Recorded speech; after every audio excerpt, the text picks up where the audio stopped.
रुपया बाल जड़िया 5 महीना हो गया महा चल दिया सी ते बड़ा बहादुर पीड़िए अखा बंद हो गया नेरा खड़ा होया अखन दा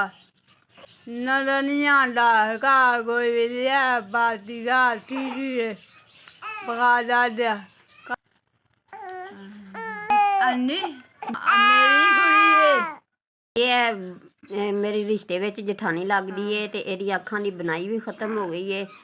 ते इहदे कोल ना टुर चलिया जांदा है ना फिरिया जांदा है ते बहुत ज़्यादा बीमार हैगी है पी नहीं सकदी इहने दे ते बंदा इहदा इहनूं छड्ड के चला गया है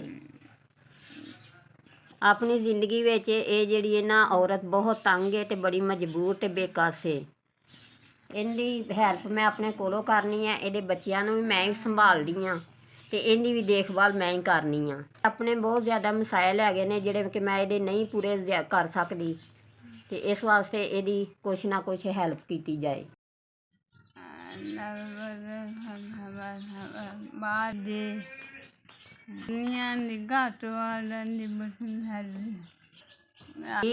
अल्लाह पाक सोना तुहानूं बहुत ज़्यादा अजर दवे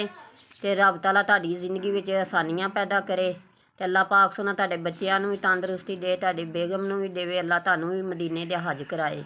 मेरी तरफों इस बेसहारा औरत नूं 5000 रुपया मिल गया ਉਹਦੇ ਵਿੱਚ ਇਹਦੀ कोई दवाई दारू करवावांगे कुछ ना कुछ ਦੇ ਬੱਚਿਆਂ ਨੂੰ कोई दुध शुद्ध लैके देंगी मैं ज़्यादा अल्लाह पाक सोना तुहानूं अजरे अजीम अता फरमाए।